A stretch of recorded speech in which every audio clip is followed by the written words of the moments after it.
गिरफ्तारी हुई है। क्या बताया आरोपियों ने, किस वजह से उतनी तेज रफ्तार में गाड़ी चला रहे थे, सीक्वेंस ऑफ इवेंट क्या था? ये थाना गोमतीनगर विस्तार में 21 नवंबर की प्रातःकाल एडिशनल एसपी श्वेता श्रीवास्तव के बेटे के साथ एक दुर्घटना हुई, जिसके संबंध में एक अभियोग पंजीकृत किया गया है, जिसमें इस घटना के जिम्मेदार 2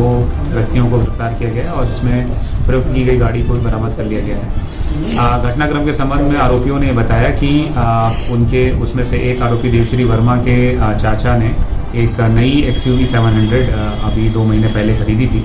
और उसके चाचा वर्तमान में लखनऊ में किसी शादी की वजह से आए हुए थे और ये दोनों लड़के उसमें तेज स्पीड से गाड़ी चलाने चाहते थे, उसको टेस्टिंग करना चाहते थे। इसीलिए रात में देवश्री वर्मा ने अपने चाचा से गाड़ी और गाड़ी की चाबी लेकर के अपने पास रख ली थी। प्रातःकाल उठ करके देवश्री वर्मा अपने मित्र सार्थक सिंह के पास गया, जहां सार्थक सिंह के बारे में उसको जानकारी थी कि उसके पास लर्निंग लाइसेंस है, इसीलिए ये लोग सुबह में गए, जहां पे देवश्री वर्मा ने उसको बताया कि सुबह सुबह पुलिस चेक नहीं करती है। फिर दोनों वहां से गाड़ी लेकर के G20 रोड पर आए, जिसमें एक तरफ से देवश्री वर्मा गाड़ी चला रहा था और उसको उन्होंने आपस में शर्त रखी थी कौन ज़्यादा तेज़ गाड़ी चलाता है। तो देवश्री वर्मा भी बहुत तेज़ी से गाड़ी लेकर के निकला और रास्ते में एक माँ बेटी जो वहाँ पर थे उस समय मौजूद, उनसे ऑलमोस्ट भिड़ते भिड़ते बचे। पुनः जब वापस में G20 रोड पे वापस आ रहे थे तब गाड़ी की स्टीयरिंग देवश्री वर्मा से सार्थक सिंह ने ले ली और फिर उसको देवश्री वर्मा भी उकसाते रहे कि तुम मेरा रिकॉर्ड नहीं तोड़ पाओगे। इस तरीके से तेज़ी से गाड़ी चलाते हुए जब ये वहाँ घटनास्थल पर पहुँचे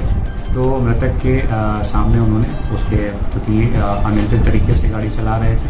उन्होंने फुटपाथ पर चलने वाले मृतक के ऊपर एक गाड़ी चढ़ा दी और जिसकी वजह से दुर्घटना हुई। ये घटना का सर, लखनऊ पुलिस का इसको लेकर के एक अभियान भी चलाया जा रहा है, क्योंकि वहाँ पे जो रोड है अक्सर देखा था कि बाइकर्स पर अटैक करते हैं। इन लड़कों ने भी एक दूसरे से शर्त लगा रही थी स्पीड को लेकर के, उसको लेकर कुछ लखनऊ पुलिस करने जा रही है? जो मुख्य रूप से लखनऊ पुलिस में जहाँ जहाँ ऐसे रास्ते हैं जहाँ पर ट्रैफिक का लोड कम रहता है, जिस वजह से गाड़ियाँ तेज़ रफ्तार में चलती हैं, जैसे लोहिया पथ है या ताज होटल से जनेश्वर मिश्रा पार्क की तरफ जाने वाला मार्ग है या G20 है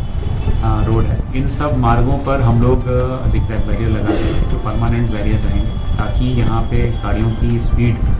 एक लिमिटेड वे में रह सके। ये हम अभी ये परमानेंट करने जा रहे हैं। साथ ही में जो तेज़ रफ्तार में गाड़ियाँ चलाते हैं